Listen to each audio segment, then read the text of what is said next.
Հարգելի հայրենակից, ես հիմա գտնվում եմ Աբովյանում, Աբովյան քրակատարողական հիմնարկի հարակից տարածքում եմ։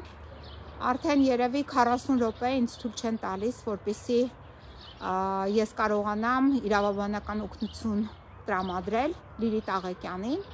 Պարզվեց, որ այստեղ քննիչ է ինչ-որ աշխատում Լիլիթ Աղեկյանի հետ, նոր քրեական մեղադրանքի ներքո, այսինքն նոր քրեական մեղադրանք են ցանկանում առաջադրել Լիլիթին եւ նորից ինչ-որ պաշտպան են ներգրավել, ով է ինչ է, պարզ չէ, Լիլիթը պարզ է, ոչ մի հանրային պաշտպանի չի ճանաչում, ասեցին ինքը պաշտպան ունի եւ ձեր կարիքը չունի, հետեւաբար հասկանալի է, որ խնդիր ունեն, եթե մարդիկ ուզում են իրոք ինչ-որ մի հանցագործություն բացահայտեն, ապա պաշտպան ունենալու իրավունքը դա սուրբ իրավունք է եւ այդ իրավունքը պետք է տրամադրվեր Լիլիթ Աղեկյանին, մինչդեռ այդ իրավունքը չեն տրամադրում եւ այստեղ փաստորեն էլի ինչ որ գործեր պետք է կարեն, գրեն եւ այլն, հասկացան, որ այն խուժանությունը, որ գրել էին, կարել էին, այն փնթի, չգիտեմ ինչ տեսակի դերձակով, որ այդ գործը կարել էին, այդ գործը շուտով կփչվի, դա հասկացել են։ Հիմա անցել են մեկ այլ գործի, հավանաբար նույն ձեռագրով, նույն կեղտոտ ձեռագրով, նույն կեղտոտ ձեռներով եւ մատներով ինչ որ բան են փորձում կարել։ Սա է ուղղակի ձեզ տեղեկացրեցի եւ իմ փաստաբան գործընկերներին եմ դիմում, որպեսզի նաեւ իրենք ինձ օգնության հասնեն, որովհետեւ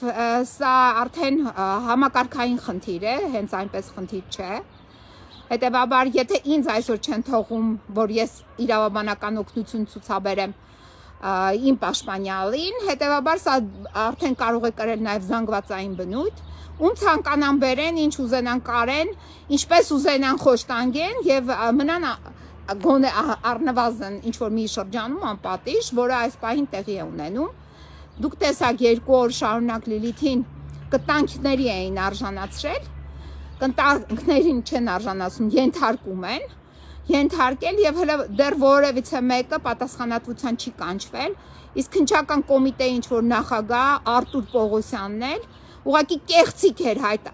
տարածում ազգային ժողովի ամբիոնից, բացի կեղծիքից փորձում էր իրավագիտության դասեր տալ կամ էլի նորից կեղծել կամ չգիտեմ այդ ոնց մեկնաբանեմ, որ Լիլիթին մեղսագրվող արարքները նա մեկնաբանում էր որպես ծանր հանցագործություններ, իսկ մինչդեռ Լիլիթը իրավաբանները շատ լավ կհասկանան,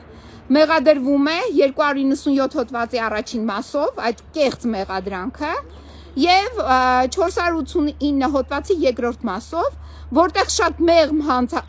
պատժամիջոցներ են, առավելագույնը 2 տարի ազատազրկում է նախատեսում, այսինքն հասկացողը կհասկանա, որ ազգային ժողովի ամբիոնից մեզ ուզում էին ապացուցել, չգիտեմ իրավաբաններին էր ուզում այդ տղան ապացուցի, թե ում էր ուզում ապացուցել, որ այդ հանցակազմները ծանր հանցագործություններ են։ Այսքանը։